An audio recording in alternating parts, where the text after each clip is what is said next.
Hello everybody, my name is Andrew and today let's talk about how you apply to jobs. And if you are as special as your mom has always made you believe, how come no one wants to give you a chance? I assume you have watched the previous video and already have a killer resume. Awesome! Let's try to figure out now how to get it out there into the wild. Rawr. We all know looking for a new job is a real emotional roller coaster. At first you're all excited, then disappointed, frustrated, desperate, and finally depressed. Been there, done that. I feel you, bros. But it doesn't have to be this way.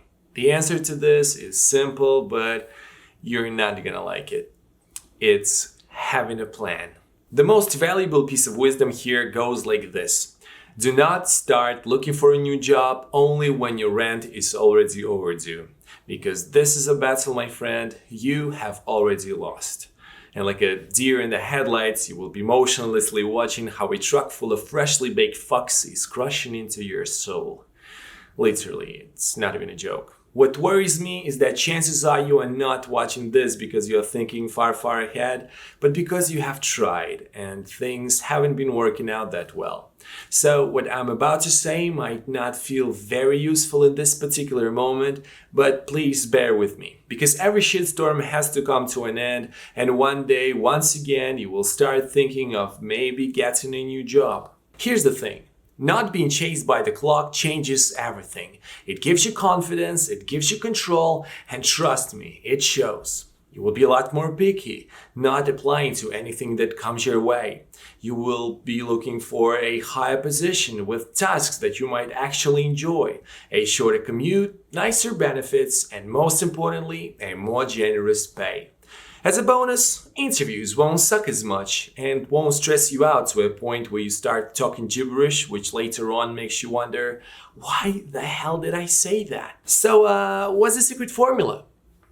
There is none. All you gotta do is listen to your heart. Seriously though, it all comes down to having a plan. So sit down, take a deep breath, and think about what you would enjoy doing. Not what you want to be, but what you would like to do. I feel like today people spend way too much time chasing illusions. Everyone wants to be an entrepreneur, CEO, a rock star, and of course, the President of the United States of America. Because they're so goddamn inspired by a glimpse of those fabulous facades. And then, later we get those cheesy songs about how they had to sell their soul to the devil because all they really wanted was having a house with a pool in the hills, and now that they live in the hills and they have the house and they sit in the pool all alone feeling like shit because everyone around them is so plastic and fake and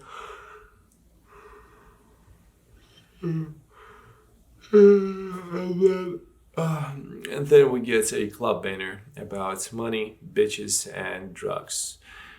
I digress. When you finally realize what you would like to do, it's going to be so much easier to see the direction and figure out what career steps and job positions you might need to get there. Of course, this little crazy thing called life is unpredictable, and if you work hard and smart and stay open-minded, there will be lots of exciting opportunities coming your way, making you rethink your direction.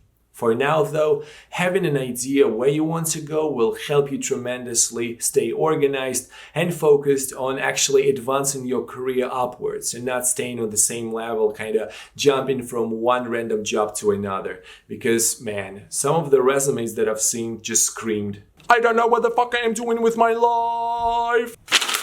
Anyways, with this direction in mind, do a little research. Find actual job openings for those positions and once again, verify tasks and responsibilities just to make sure you are not chasing an illusion. Ideally, you would also want to look into salaries, but please keep in mind that you need to narrow down your search to your local area or wherever you are planning to build a career.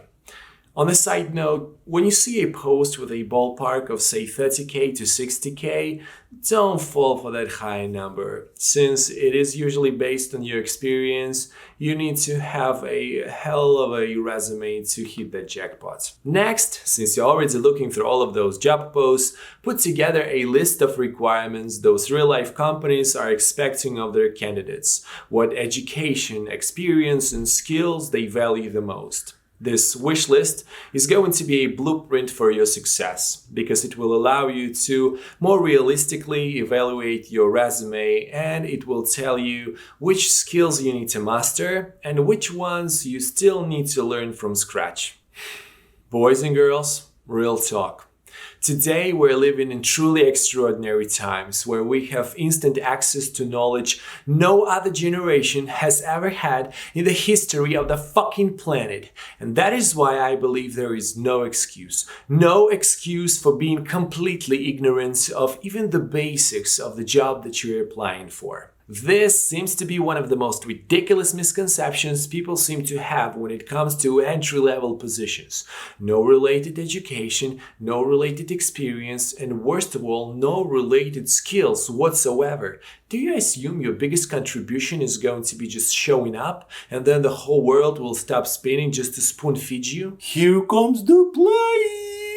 Don't get me wrong, I am a huge believer that you can learn anything. That is why I would never assume that a candidate has to know all of the tools that my department is using. But come on, you cannot just send in a blank piece of paper for your resume. You're wasting my time, you're wasting your time. Because trust me, there are going to be candidates who have at least something. So instead of mass applying with your fingers crossed, go learn a skill or two, at least to a point where you can keep up with the conversation during an interview. You have books, you have ebooks, you have webinars, you have online courses, so get on it! I'm sure many of you now think, okay, great, nice talk, but what if I'm already out of luck and those bills keep piling up? Yo.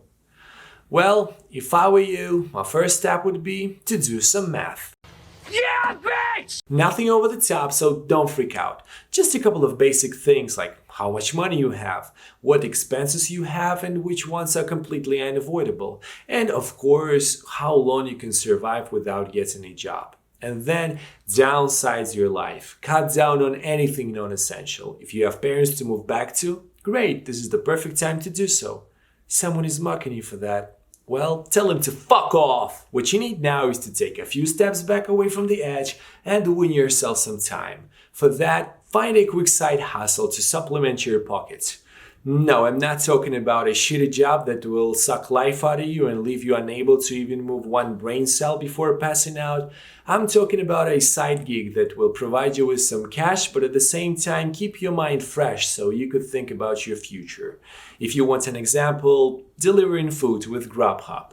No affiliation. Next, as I have already suggested, find actual job opportunities and analyze the requirements. Of course, you're not going to get yourself a degree in 3 months, and you're not going to get yourself 3 years of industry-related experience in 3 months.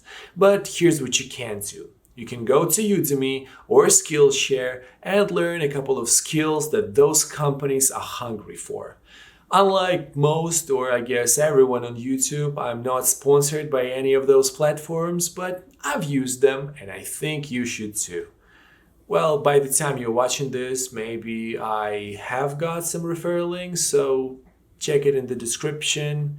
You know what to do. Seriously, you might be unemployed, but still making money and learning. And your wife might think that since you don't have a GOB, you don't deserve a BOJ, and that your time ain't worth shit. Well, she is wrong, because in the time it takes for you two to watch a movie or apply to every single company in your city, which once again I consider a complete waste of time, you can learn a new program, create a few examples of your work, hell, build an entire portfolio.